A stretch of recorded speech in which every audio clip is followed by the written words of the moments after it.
굉장히 중요한 이론인데요. 이게 안젤라 더크워스 박사인데 과거에 인간의 일생을 결정짓는 게 뭐냐, 어떤 한 인간이 태어났을 때 이 인간이 도대체 일생을 어떻게 살아갈 건지를 뭘 보면 알 수 있느냐 하는 게 과학자들의 의문이었어요. 맨 처음에 그것이 IQ다. IQ만 보면은 이 인간이 영광스러운 삶을 살아갈지 바닥을 헤매다 그냥 죽을지 알 수 있다, 이렇게 봤어요. 근데 그 78년간의 실험이 어떻게 됐어요?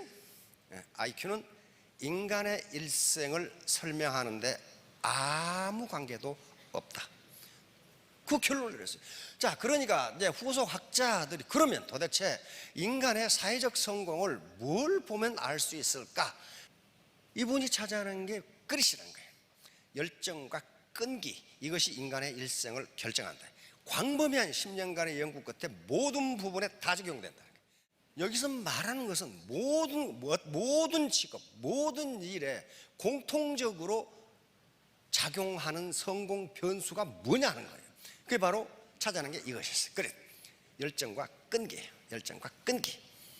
아주 자기 인생을 물고 늘어지는 끈기가 있는 사람은 뭘 해도 성공한다는 거예요. 여러 가지 실험으로 이게 또 많은 학자들이 연구한 결과 맞다. 이것을 대체할 만한 다른 변수가 없어요. 자, 그러면 문제는 뭐야? 이제 어떻게 내 자녀의 열정과 끈기를 불러일으킬 것인가, 그게 문제죠. 어떻게 내 파트너의 열정과 끈기를 불러일으킬 것이냐, 이게 문제예요. 그래서 찾아낸 게 이분의 마인셋 시어리입니다. 이게 지금 스탠퍼드 대학 심리학 교수인데 캐럴 드웨이라는 분인데 성공 후 새로운 심리학, 마인셋 이론, 마인셋 시어리. 어렵게 생각하지 마시고 정신 구조, 생각의 틀, 사고 구조, 사고 방식, 마음의 태도 말이에요. 그래서 드웨이 교수가 바로 이 앞에 안젤라 더크워스 교수가 테드 연설에서 많은 미국의 학부모들이 질문을 했어요. 그럼 도대체 그릿이 인생의 한 인간의 일생을 설명하는 가장 중요한 변수라는데, 그럼 도대체 그릿을 어떻게 증진시키는 거요? 당연하죠. 강의를 듣는 사람들은 안젤라 더크워스 박사의 대답은 나도 모르겠어. 그러나 지금까지 내가 본 이론 중에 가장 강력한 것은 마인셋 이론입니다. 다 그렇게 얘기한 거예요. 그래서 마인셋 이론이 아주 센세이션을 일으키게 됩니다. 자, 다음 이게 무슨 말이냐? 자, 마인셋을 두 개로 나눕니다. 하나는 뭐예요? 그로스 마인셋, 성장형 마인셋이고, 또 하나는 픽스드 마인셋이에요. 이거 이렇게 나오는 것은요, 광범위한 연구와 실험을 거쳐서 맞다고 하니까 이렇게 나온 거예요. 자, 성장형 마인셋은 뭐예요? 인간의, 한번 읽어봅시다. 재능과 능력은 훈련, 노력, 훈련, 학습, 교육, 인내를 통해 발전될 수 있다고 믿는 마음의 틀. 이들은 모든 사람이 열심히 노력한다면 똑똑해질 수 있고 성공할 수 있다고 믿는다. 이게 간단하죠? 부모한테 유전자를 잘못 받아가지고 머리가 돌이다, 그렇게 생각한 거하고 내 노력이 부족하구나, 그렇게 생각한 거와 전혀 인생을 다르게 산다는 거예요. 요게 바로 이제 픽스드 마인셋이 그거예요. 인간의 기본적인 능력, 지능, 재능 등은 타고났다. 이건 타고났다. 그러니까 나는 해봐야 별 볼 일 없다, 이렇게 생각하는 게 픽스드 마인셋이에요.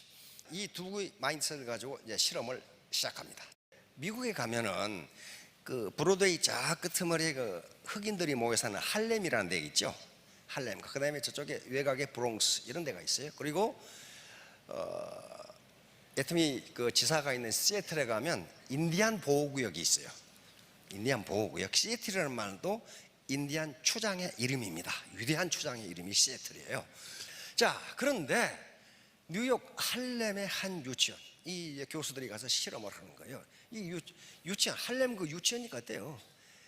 가보니까 연필 잡을 줄도 몰라. 이 얘들이 연필을 평생 한 번도 안 잡아봤어.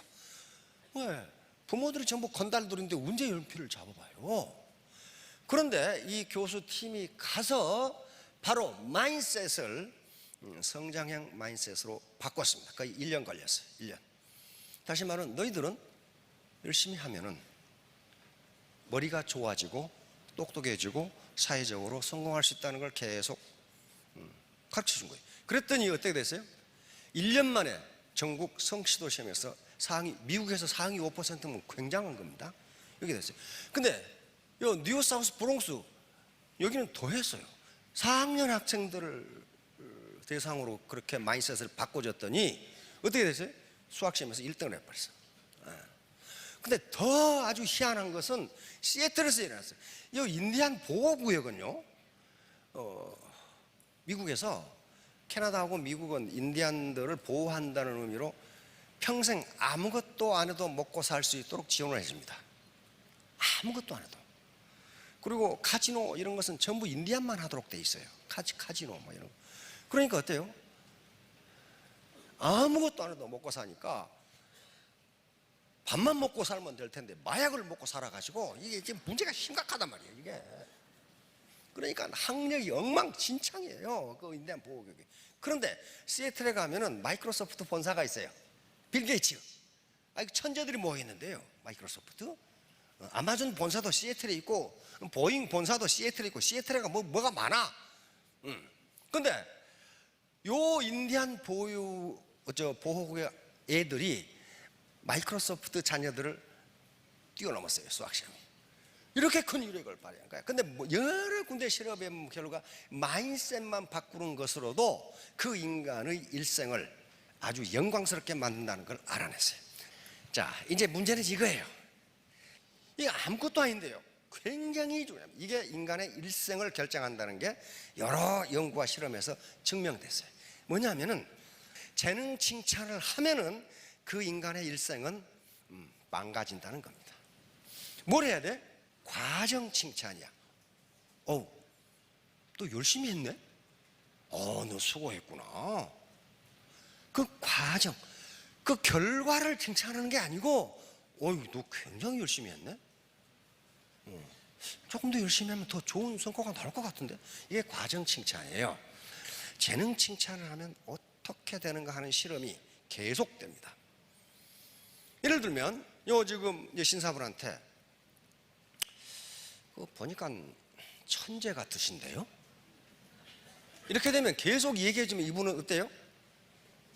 자기가 천재로 착각합니다. 착각해서 착각은 자유니까 하든가 말든가 상관없는데 이분은 도전을 안 해요.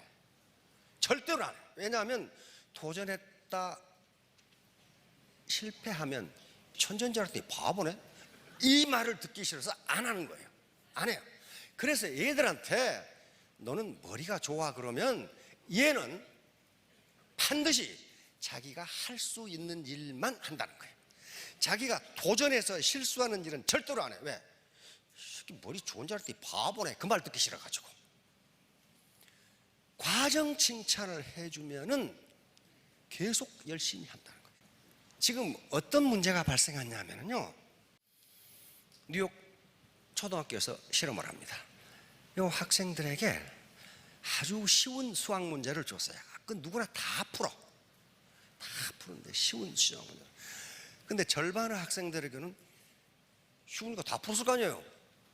와, 너 천재인데 어떻게 이걸 다 풀었지? 근데 절반의 학생들에게는 너 어제 공부 열심히 했구나. 수고했다. 너 열심히 했네? 이렇게 했단 말이에요. 그러고는 이제 문제의 난이도를 올려. 그래서 조금 더 어렵게 했더니 천재라고 생각하는 애들은 점수가 훨씬 떨어져. 왜냐하면 풀어보니까 못 풀겠거든.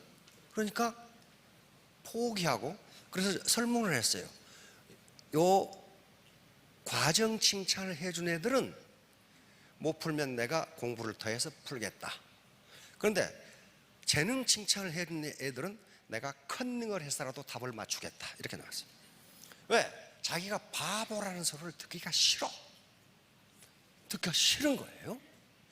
그래서 나중에 이제 아주 최고로 어려운 문제를 줬는데, 과정 칭찬을 받은 애들은 그걸 도전적으로 풀기 시작해. 도전적으로 풀면은요, 요즘 4차 산업혁명은 뇌과학이 발전하죠. 뇌가 발전합니다. 뇌에 새로운 신경 회로망이 생겨서 뇌가 스마트해져요. 그러니까 얘들은 점점 성적이 올라가는 거예요. 이게 재능 칭찬을 해준 애들은 학년이 올라갈수록 점수가 떨어져. 왜 그러겠어요? 도전을 안 해. 자기가 할 수 있는 것만 해. 자기 능력을 벗어난다 싶은 것은 도전을 안 해. 왜? 이거 실수하면 날 바보라고 할 거 아닌가? 내가 천재인데? 이렇게 생각한단 말이에요. 우리는 그런데 전부 다 과정 칭찬을 합니다. 그렇죠? 아이가 태어나서 우리 손자들을 보면은 맨 처음에 눕혀놓으면 하루 종일 그대로 있어.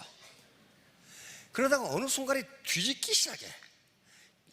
지가 뭐 저 혼자 뒤집어져고 난리야. 울고 이제 보니까 고개 아파 죽었거든. 이게 엎어져가지고. 그럼 부모들이 뭐라 그럽니까? 야, 이 새끼야, 왜 쓸데없이 뒤집어? 안 그래요?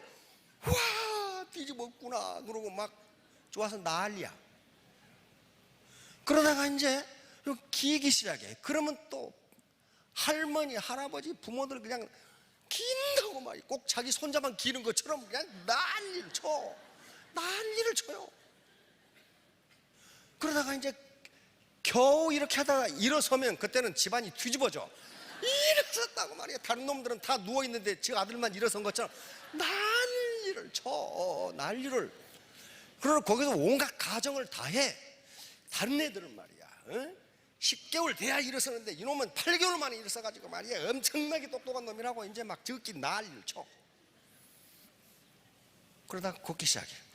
근데 이 과정까지 얘가 넘어지는 게 평균 3,000번이랍니다.